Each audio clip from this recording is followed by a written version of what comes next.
This episode is brought to you by Greasy Lake Roadside Assistance. If you're stuck on a lost desert highway, then call Greasy Lake Roadside Assistance. Call them 24 hours a day, 7 days a week, and they will grab your wreck on the highway and take you to your hometown. Greasy Lake Roadside Assistance. Is there anything better than his finger going up to the button, up to the doorbell, and he doesn't ring on the lyrical cue of "You Cool My Desire"? I mean, it's boom.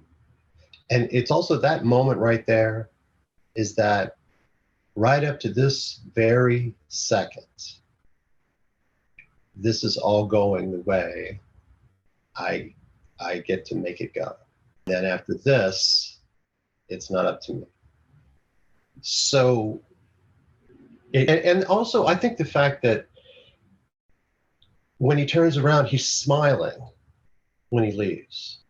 It proves that he's not heartbroken. He knows that he knew this the whole time.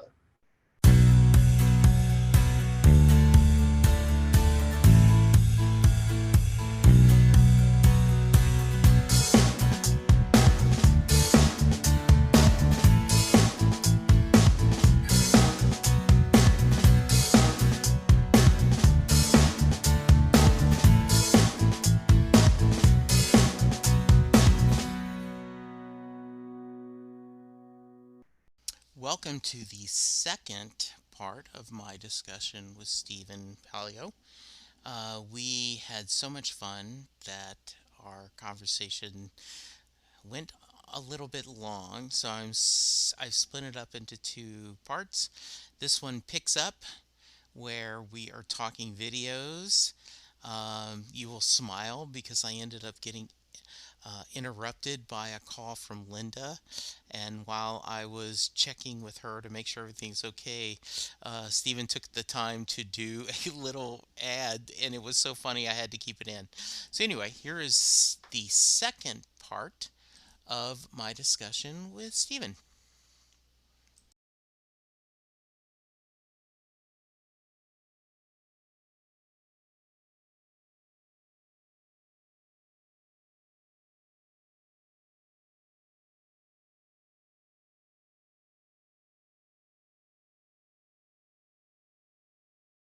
Also, his association with independent filmmaker John Sayles to do the Born in the USA trilogy of I'm on Fire, Glory Days, and Born in the USA is fantastic. I mean, it's absolutely a perfect match, I think, of director and subject. And from my interview with John Sayles, you can actually take a look at that on musicvideotimemachine.com in the blog. John Sayles said that Springsteen's a storyteller, and some of this was very easy to do. I think personally that Springsteen's "I'm on Fire" music video is maybe one of the 10 best that's ever been made. It's so perfectly toned. It's so perfectly shot. It really feeds into the mythos of working man Springsteen, class struggle, heartbreak. It's perfect. It's so perfect. Hang on just a minute. My wife is calling me. I will be right back. Okay.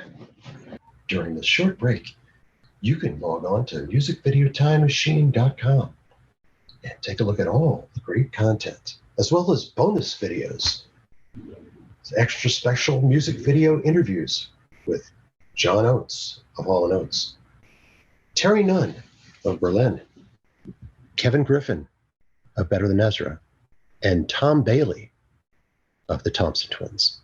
And now, back to our show. Sorry, my wife has been out of town. I wanted to make sure everything was okay. So what's funny is she goes, no problem. Are you on a podcast? Yes. I was not aware that the same director did all three Born in the USA, I'm on Fire, and Glory Days. I may have heard that a long time ago, but I've never thought of that as a trilogy. Tell me a little bit more about that. I I love Glory Days. I think Glory Days just captures the fun and the joy of the band playing. Talk to me a Well, little bit about all three of them, if you don't mind. so I guess maybe the best place to start is I'm on Fire, because I'm Yeah. on Fire is just such a masterpiece. Now, you're the you're the Springsteen expert here, so I'm going to ask: is it uh, that was the second um, of the releases? Was it is it Dancing in the Dark and then I'm on Fire? Boy, now you're going to get me to start lying. I may have to go to Mr. Google. Hey, look, Yeah, you yeah, know, right. I want to, I know how, I know how the fans of Springsteen are, and they are not forgiving. Yes, exactly. Yeah, So yeah, I but go, want to say, yeah, just from personal memory, I yeah. want to say that I remember, hold on a second. I want to say that I remember that Springsteen released Dance in the Dark, and then was it Born in the USA, and then I'm on Fire? Um, And my, I'm sure I have an audience right now. Jesse, how could you? But How I could am, you not know, sir? yeah, immediately, Right. yes. But I'm looking it up. So go ahead. Continue Okay. this story, and we'll have this right. Sure. Sure. Sure. Okay.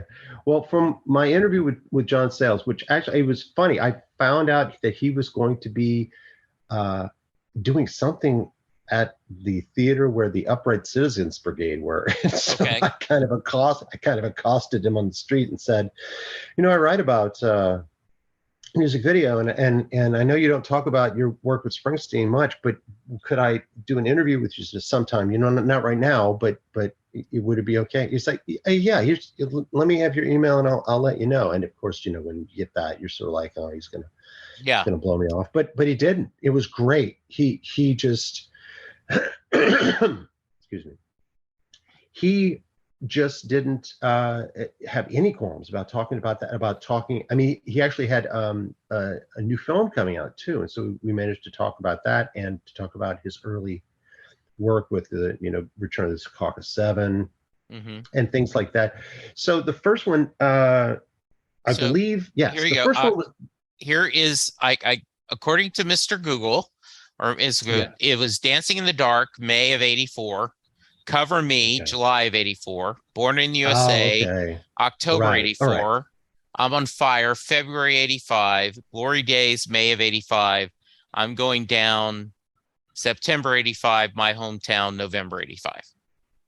All right. So, okay, now I can sort of get this back into the right order. Okay. He shot the first one for Born in the USA, and yeah, it seemed that his conversations with Springsteen really connected to, uh, you know, the idea that you know, this is connected to Vietnam, and this is, you know, Vietnam veterans coming home to less than a warm welcome.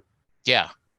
So I think John Sayles really connected with that ideal. And you got to remember, it's like 1982, 83. Vietnam is not that long ago. Right.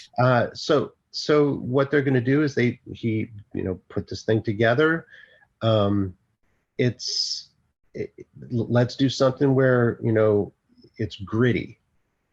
Hmm. And they shot it on 16 millimeter. They used a lot of documentary footage. Um, and there's the concert footage was actually shot by Ernest Dickerson, who was Spike Lee's cinematographer for a long time, Okay. and I believe shot Juice or Above the Rim, but he's a great filmmaker in his own right. And Bruce didn't want to have to lip sync a performance, Okay. so they were like, we're just going to shoot him, and if he wears the same clothes, you know, night after night for that song, shoot him in a few different angles, then we'll just do it. And it was good enough. And you know, it's great. And so Hmm. they shot that, they cut it together. It was huge, huge. And I mean, Cover Me, weirdly enough, had no uh, had had no video.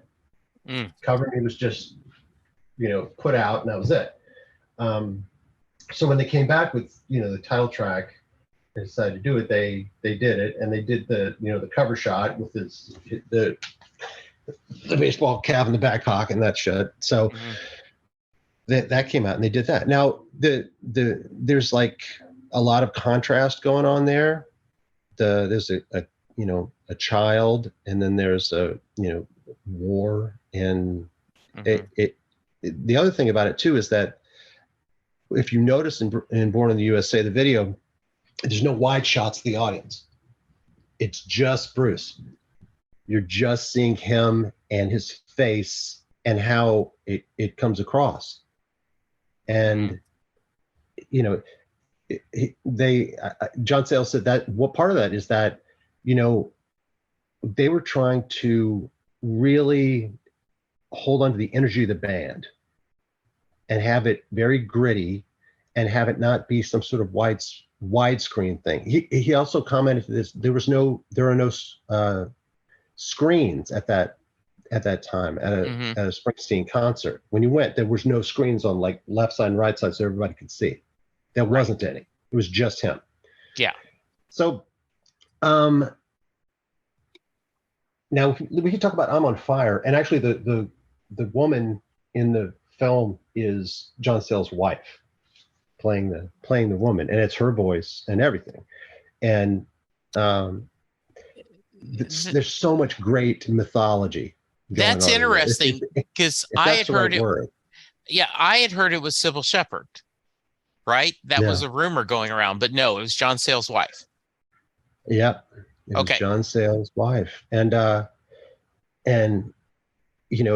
she's sort of the the woman who's out of reach, and she's so out of reach you don't see her face. Right. I mean, it's so perfect. I love that video so much, and the shot. And I one of the things I asked John Sayles when they decided to do this is that, I mean, how did you know that Springsteen would be a good actor on Hmm. camera? I mean, Yeah. not every musician can do it. Um, and he'd been resisting it apparently, but um, he said he knew he could do it because Springsteen had written the character, and he doesn't have Nice. to. Yeah, he doesn't have to have it explained to him.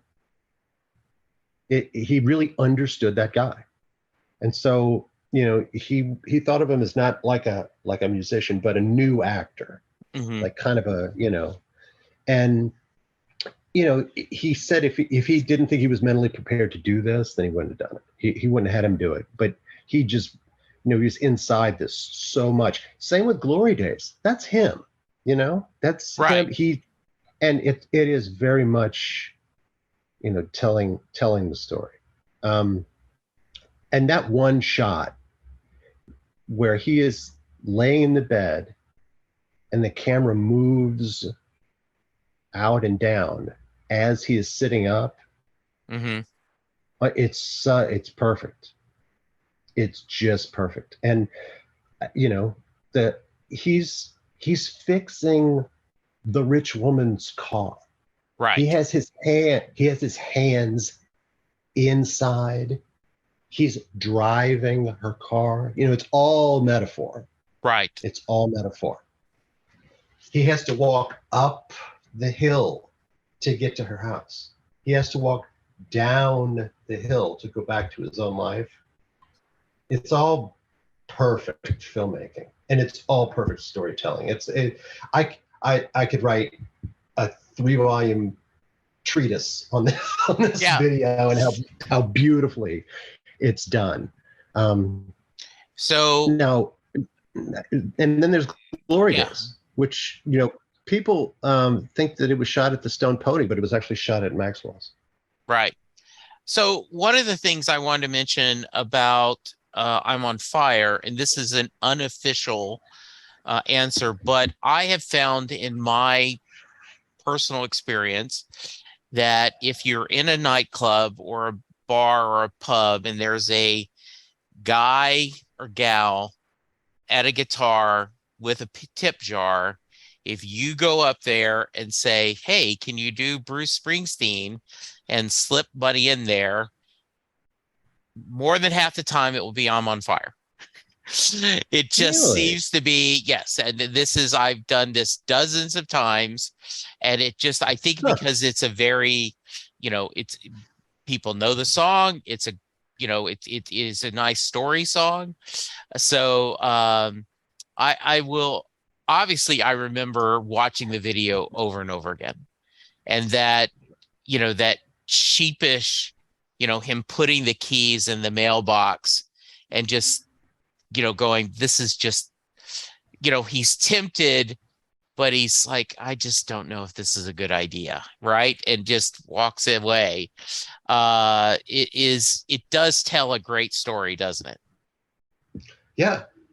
When I mean, is there anything better than his finger going up to the button, up to the doorbell, and he doesn't ring on the lyrical cue of "You Cool My Desire."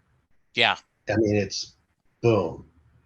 And it's also that moment right there is that right up to this very second, this is all going the way I I get to make it go. Yeah. And then after this, it's not up to me. So and also I think the fact that when he turns around, he's smiling when he leaves. Yes. It proves that he's not heartbroken. He knows that he knew this the whole time. It's I mean, I just really love it. It's really great. And also the sort of Springsteen mythology connection back to the song Fire. I Hmm. mean, that's kind of unmistakable that he's mining that same sensuality, I think. Yeah. And, That's yeah. Glory Days has his wife at the time, the wonderful Julianne Phillips, who also made an appearance in 38 Specials' "If I'd Been the One" music video, which they shot up in Canada with a bunch of wild horses and her in a convertible. Yes. I was lucky enough to talk to the guys at 38 Special about that. Um, Not to digress too much on this, but Yeah, no. they said, why do we have to go to Canada to shoot the thing with horses? I mean, we got lots of horses right here in the U.S., don't we? Hmm. Yeah. And this is Ronnie Van Zant telling the story, and he said, and then we got there and we got to the set, and I was like, damn, this is the most beautiful place I've ever seen. Hmm. It was a giant, beautiful field full of, when they had horses out there. He's like, God damn, this is the most beautiful thing I've ever seen in my life. Of course, they know what they're doing. Yeah. Um, a little Juliet Phillips going there, and And his yeah, current wife, Patty. That's, people will often make that um yeah, discussion that they're in, both of them are in the video, right? So yeah. yeah. Um so any other Springsteen tidbits you want to share um on Well, I think the, those are all great. I, Yeah. no, that's kind of the extent Yeah. of what we've Okay. done. I also I wrote a column a while back about music videos for songs by artists that are uh, sort of a left turn from them, Hmm. and I cite 57 Channels Yeah. as one of those. And that's a great video, but it's weird and it's not his usual thing. But I like it. I like it a lot. Yeah. Um,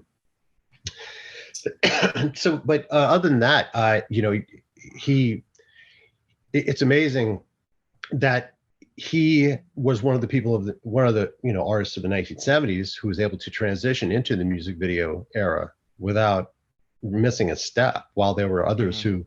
who who did not. I mean, for every Springsteen on this side, the other side you have, Rainbow, or and on one side you have the great Tom Petty. Who would have predicted that Tom Petty would be a music video superstar? You know, it's crazy. And then on the other side, uh, it, Christopher Cross, not so much. Yeah. It's hard to know, but it was so great to see Springsteen. And what's funny, yeah, I mean, I grew up in the South. You grew up in the South. We we were not. I don't want to speak for you, but I Yeah. believe from knowing as many people as I did growing up, we did not have any connection with Springsteen before MTV. That Oh, was somebody else's working man's life. We were all, Jimmy Buffett. yeah. No, in fact, I've told the story multiple times that, you know, it was 1980. I was dating Linda at the time, um, and we're now married. But she had a friend named Lisa who went to school in the East Coast, and she came back talking about this guy named Bruce Springsteen. And she was raving about him, and then The River came out and Hungry Heart happened, and so that was kind of my first experience. Then Born in the USA, everyone, he went, global. But Right. that was it. It wasn't, and he was an East Coast thing. And even though I understand, and I do, because I'm there in Lake Charles, Lake Chuck, right? That's only three Right. hours from Houston. So like in Yeah. 78, 79, if I had known, I could have gotten my car and drove to Houston and saw him in one of these earlier shows. But I had no thought of that, was, that it was out there. Well, Sorry. let me ask you something. What is your Yeah. opinion about how, why in the 70s was Billy Joel sort of able to connect in a way that Springsteen didn't? That's, I wonder, maybe because Billy Joel, a little more pop, a little more, a little more radio friendly songs. Um, yeah, That's a really good observation, I think. yeah. I mean, Yeah. he really had, Only the Good Die Young, and Yeah, and that yeah, for for the first few albums, like Piano Man is a good yeah, album. The first few albums, yeah, but Greetings from Asbury Park is sort of a declaration of purpose in a way. yes, yeah, So I think, yeah, he might have been a little bit more about mission, and Billy might have been a little bit more about um, I'm I'm like you. yeah. I think so. I think that's it. So, Yeah. Stephen, this is going to Yeah. be a tough one, but Oh, okay. with your research, why why did the era of videos start to go away? And then, and the easy joke is, oh, I watched MTV when it used to play videos, because, it now is a network that is totally different, you know? Yeah. And so what do you think, was there one driving? Because it felt more than just a fad. This was just truly, the way you marketed, songs, was you had a good video and you had it. Based on what you've seen and talked to people, do you have a theory? Well, I mean, it's really sad. What makes the world go around? Money, money, money. Yeah. And you know, a decade after it went on the air, uh, music video production is a full blown industry, Hmm. and uh, now at that time there's a whole lot that MTV has its hands in, it's billions of dollars. There's a lot riding, and now they have to figure out how to maintain this. And I believe there's a few things that happen. One is the change in the music, out of the pop metal era, going into the Seattle sound and alternative. And to their credit, they really try to keep up and try to move forward with that, and giving a lot more hip hop, a lot more to the hip hop world as well, and trying to move into those areas. But they started to feel like they needed to operate like a broadcast network and have real programming, and put out something more than just being an FM radio for your eyeballs, because that wasn't going to sustain them. They started the Real World as well, the first reality program of its kind. And also, I think around this time, the music video budgets had just gotten out of control.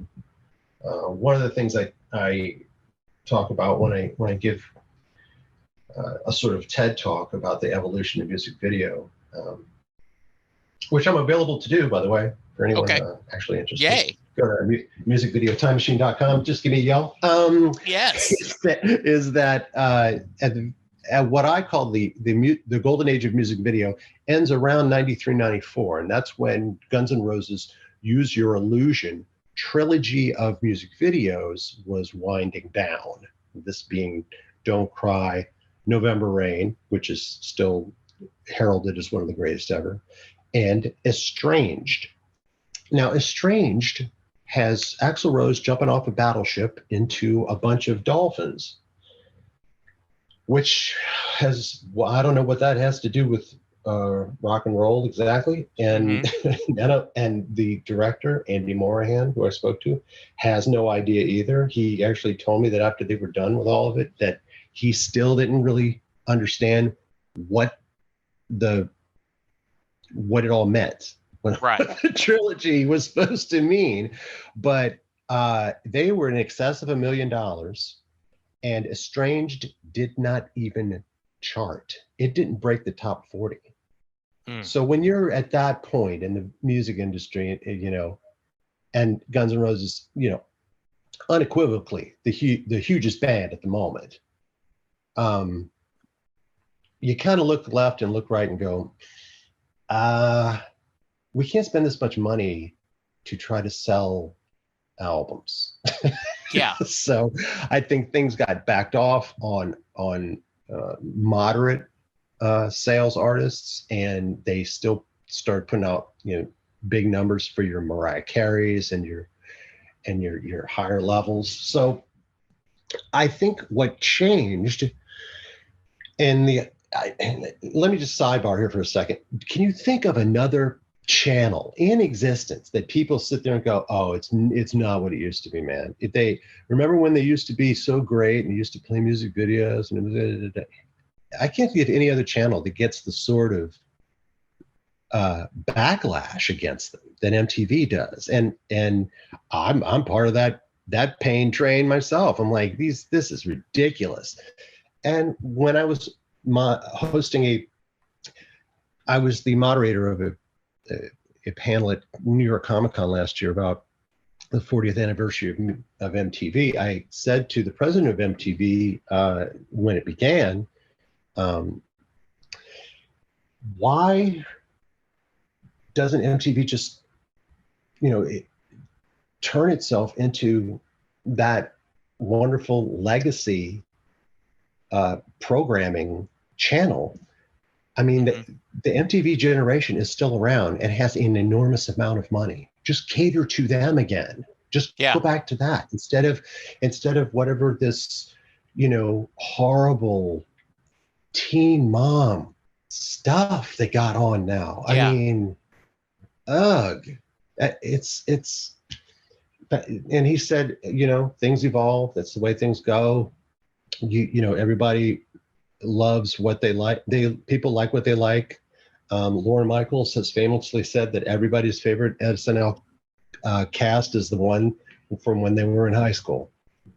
Yeah, So, yeah, which, he's a genius. So, I often think about, what Lorne Michaels would do with something like this. So, what do I think went wrong? What always goes wrong with art and commerce? Commerce wins and it sucks. And a camel is a horse created by committee, as they say. So, sure. it's not going to be what it once was, and for us to long for it to go back to that is like longing for your first kiss again. You're not going to get it, And so you can't focus on that.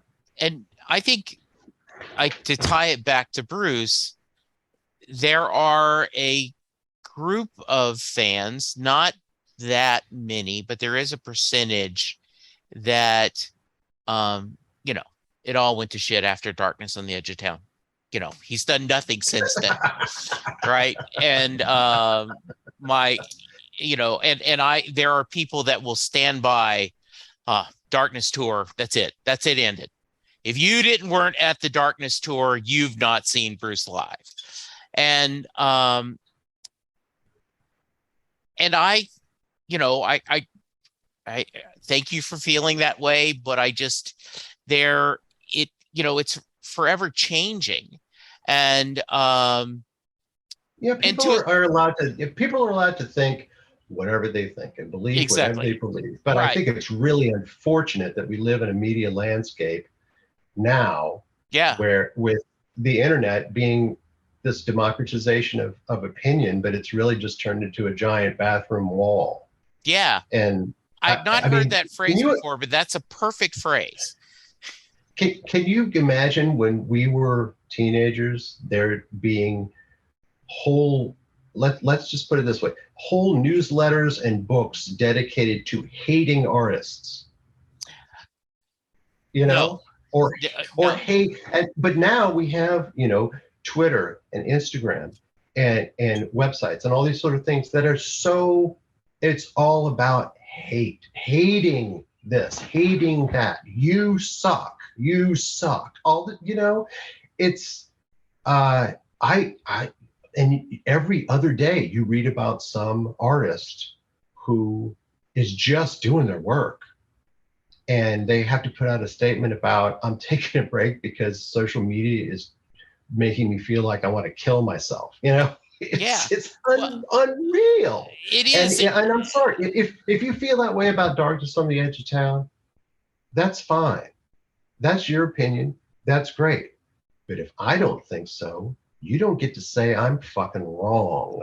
And I You think just that's don't. what, yeah, that's what frustrates me the most is Yeah. not, I have no problem, and it's funny for this September will be the 7th anniversary of me doing this. My first show was in 2015.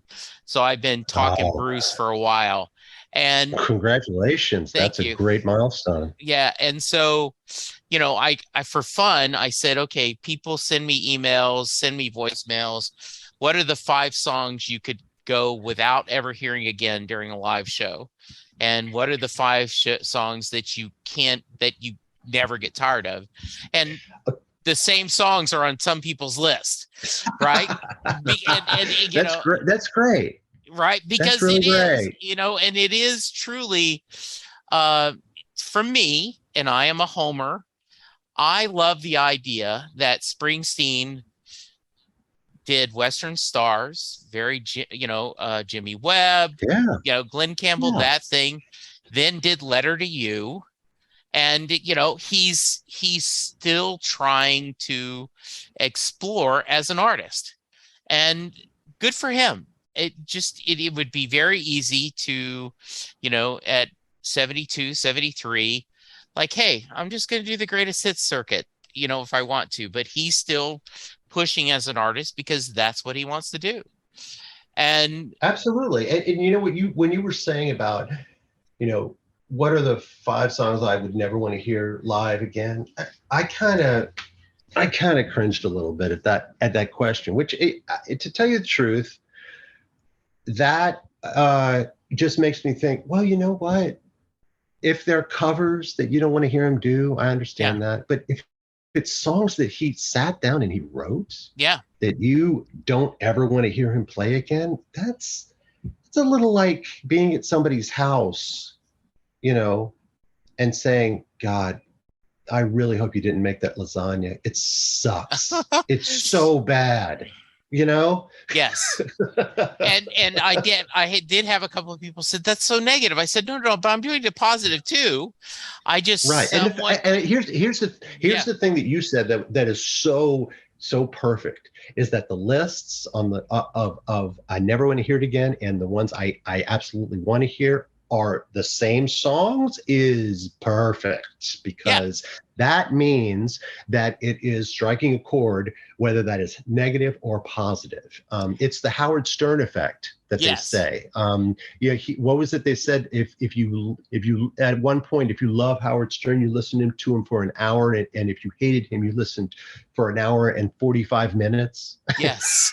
It's, Well, and I just had someone, recently say that, you know, they had been to multiple shows, and I've had other people say this is, I really don't need to hear Born to Run again.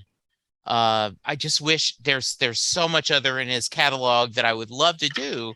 And I said, however, I need you to think every concert is someone's first concert. A long that's time ago, exactly what I was going to say. That's exactly what I was yeah, going to say. I remember that um, a lot of people, friends of mine in the comic book industry, remember everyone's comic is someone's first comic. And so you need to know that audience going into there hasn't read all the previous issues. So you need to make sure this is welcoming and opening. I said, so you've never seen Bruce Springsteen and the E Street Band live. You get a 3 hour show, you don't get Born to Run. Aren't you walking off a little disappointed? And she immediately said, I take back what I said.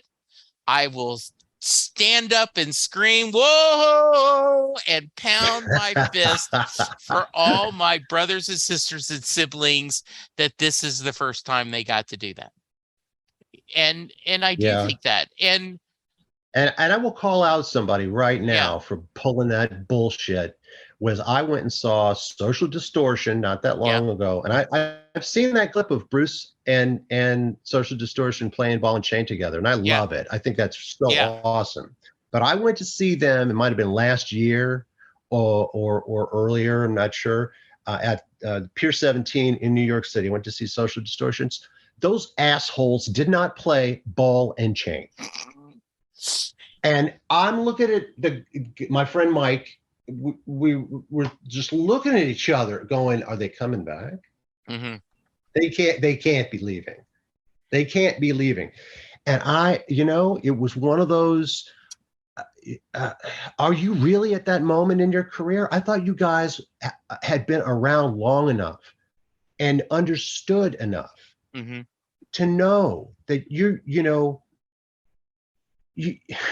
when did that come out? 88, 89, Yeah, 90, something like that? These people aren't out here to hear, the very last thing you recorded. They want to hear Ball and Chain. So come back out. They played Story of My Life, which is mm-hmm. nice. They played a bunch of things, but then they didn't play that. And it was nothing but grumbles on the way out So from pretty much everybody. I think everybody stood around for 10 minutes after they like, left the okay, stage, really? thinking we're gonna come back. So I have two stories about that. One, I think, one I remember often, and this tells you how old I am. Linda Ronstadt was on Johnny Carson, so dating myself, right? And she's talking to Johnny, and she says, when I'm performing, sometimes I go, I don't want to do Blue Bayou again. I don't want to do this again. I'm tired. And she goes, and I went and saw Frank Sinatra, and I had a list of songs I wanted Frank to do. And it hit me, wow, my audience is me going to see Frank.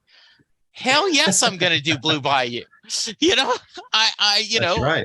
um, so My friend Kevin Griffin is in Better Than Ezra, yeah. and almost traditionally their biggest their only top 10 hit, Good, from 1995, Mm-hmm. is usually second or third on on the set list, Yeah.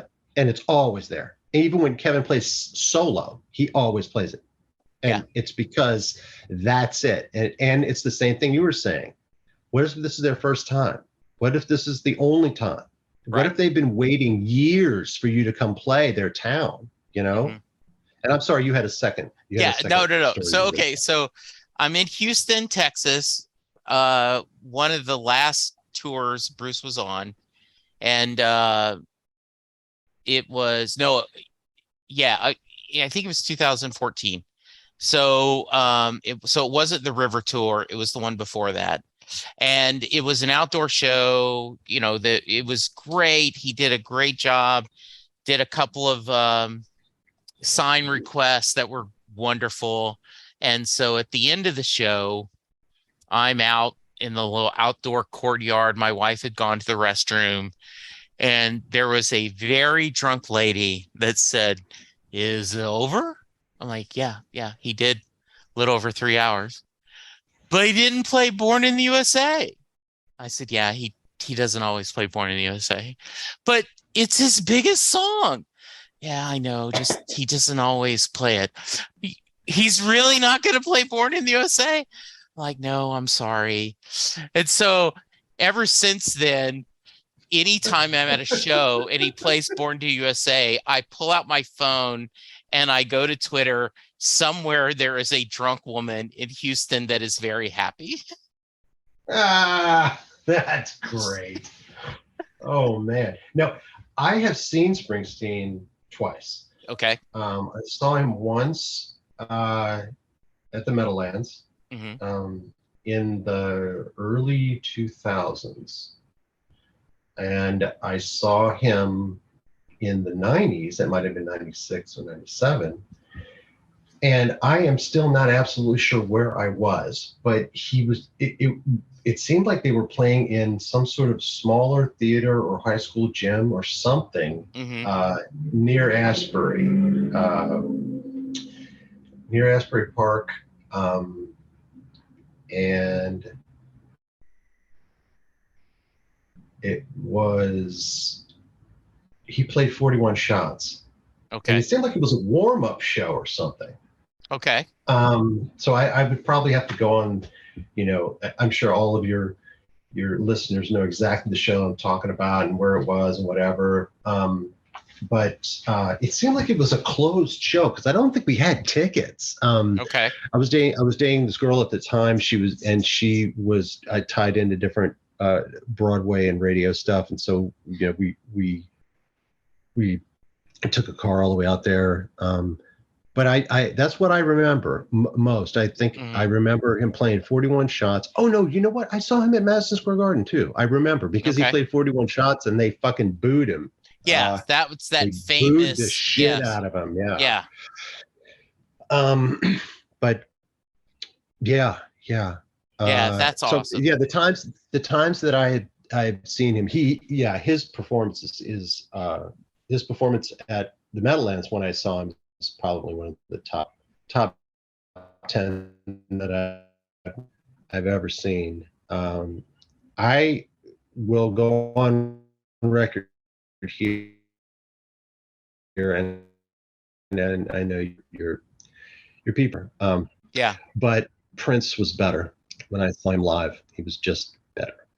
Oh, well, I saw him at the so Mississippi Gulf Coast no, Coliseum, and he, he is the best. He's the best performer I've ever seen in my life, bar none. So it's not that he's beating Springsteen; he beat everybody, well, and I think and, I and I'll will. just I'll just go with that. No, well, I have, when people will say, "Ah, greatest Super Bowl show ever," and I say, I think you two, Prince and Bruce, have something to say about that.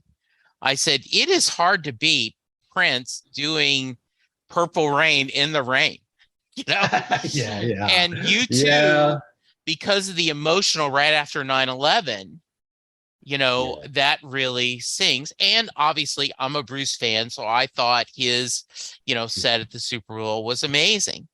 Um, when after Prince died, there is that, you know, one of the next shows, everyone in the E Yeah, Street Band comes out wearing some kind of purple, and they yeah, do a yeah. killing version of Purple Rain. And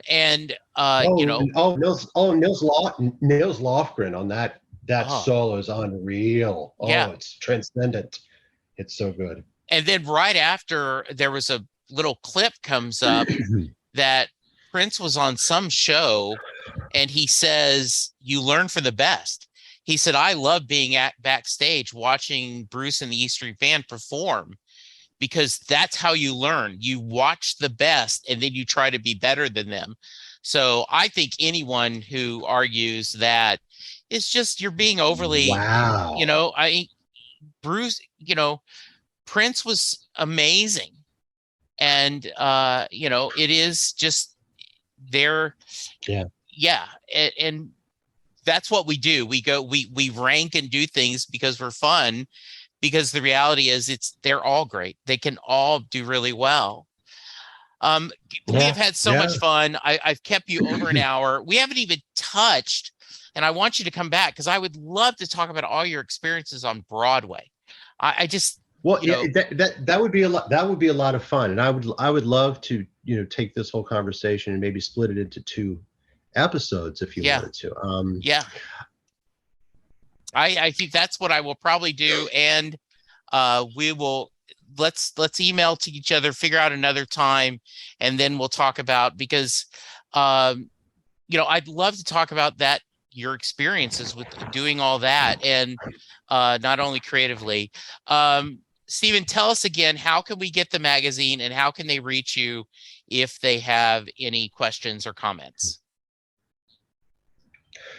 Well, it's pretty easy to find me. Music Video Time Machine. You can go to musicvideotimemachine.com. You can also go to Instagram at Music Video Time Machine or Twitter MV Time Machine.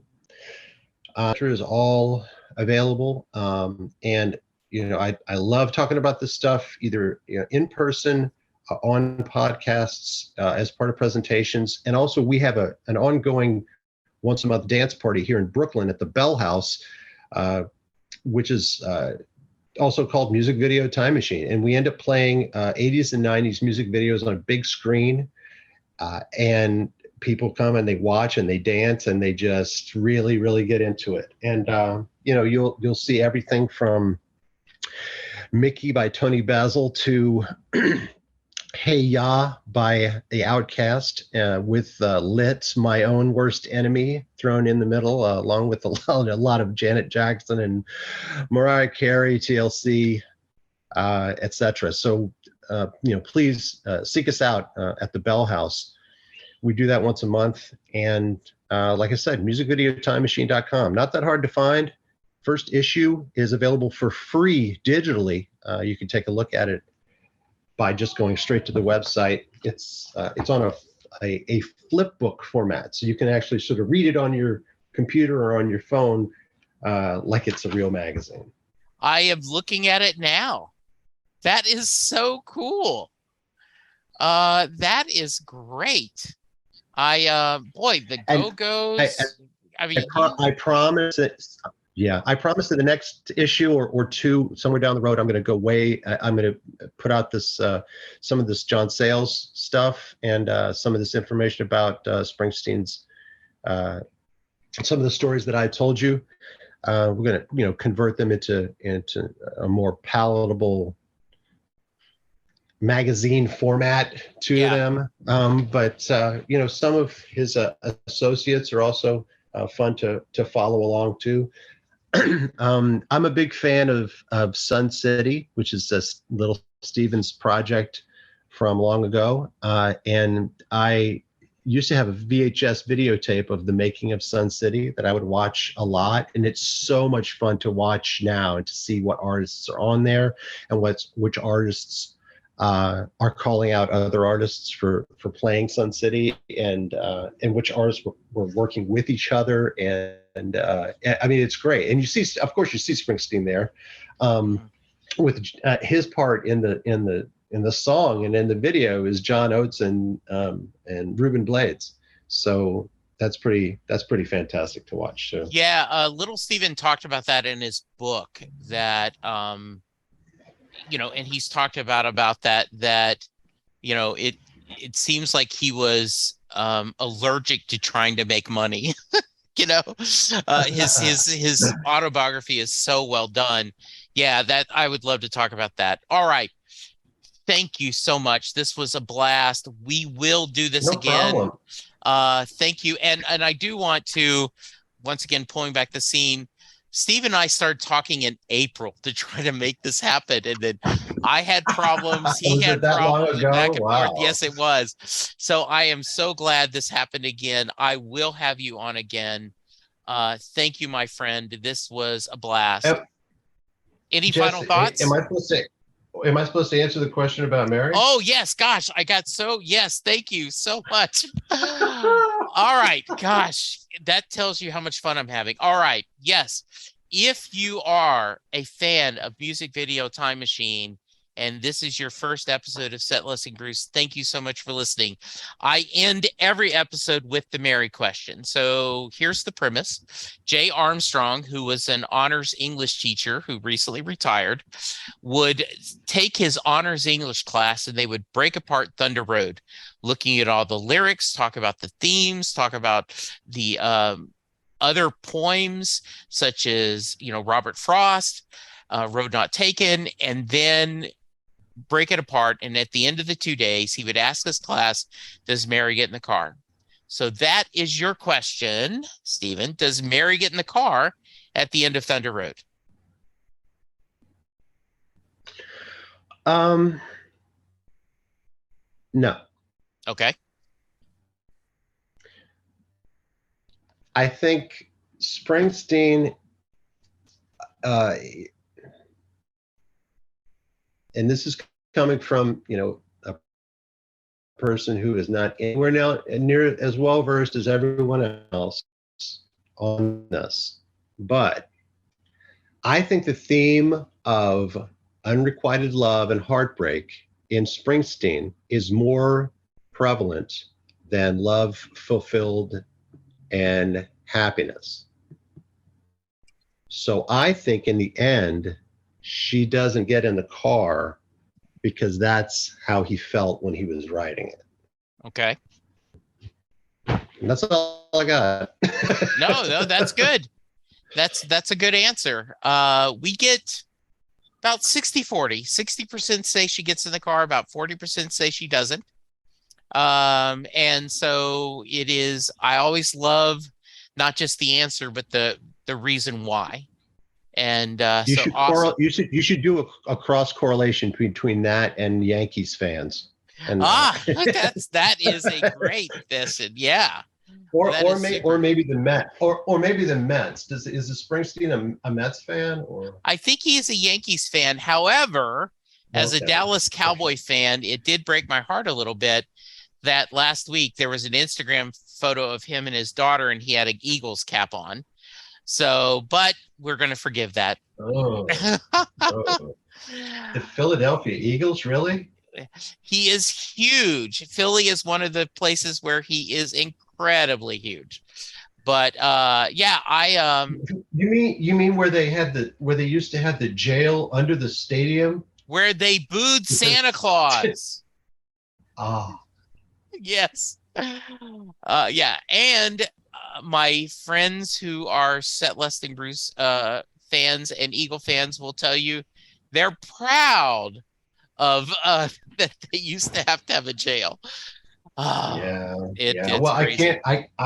I can't stick it to Philly because the wonderful people at the Philly Mocha sponsored a music video, uh, the first Philly Music Video Festival several years ago, and asked me to come help curate it. And so that was a whole lot of fun. And so I'm a big Philly fan as well. And Yeah. oh, and speaking of which, in my top five greatest live shows I've ever seen, the OJ's at the New Orleans Jazz and Heritage Festival in like 2019. I mean, they were Wow. on fire. I couldn't believe this show that these guys put on. And they're all in their 70s easily. And it was just, I was there with my, she was my girlfriend, she's my wife now, Hmm. and my mom. And my mom, and we're watching this and going, I love the OJs. They're incredible. So, anyway, That props sounds to Philly. awesome. Yeah, very nice. All right. You take care, my friend. We will do this again. Listeners, be good to yourself. Let's good to be each other. And that's the only way we're going to get through this. Thank you, Stephen. Thank you, listeners. We'll talk to you soon. Goodbye. This podcast is made possible because of my wonderful patrons. I want to thank Randy Brown, Rob Barnett, Crystal Strong, Bella Pori, John Munson, Betsy Hodges, Levi Petrie, Stephen Malio, Steve Rogers, Dale Hozak, Terry Smith, Anna Lynn, Chris Bloom, and Mary Thomas. I appreciate all of y'all kicking in your hard won cash to help me spread the good news of Bruce Springsteen's music. I love y'all. Doing a podcast at times can be a one-way conversation, and I hate that. So please let me know what you like and don't like about the work I'm doing. You can reach the podcast via email at setlistingbruce@gmail.com. The show is on Twitter at SetListingBruce, and my personal Twitter is at JesseJacksonDFW. You can support the podcast by subscribing via your favorite podcast player and leaving us a review. The more reviews we have, the easier it is for people to find us.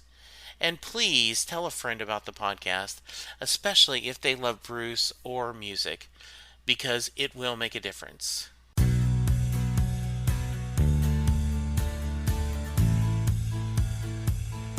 You just heard the fun talking, hard rocking, music loving, album ranking, fan thinking, joy spreading, lyric reading, story sharing podcast that is the one, the only Set Listing Bruce.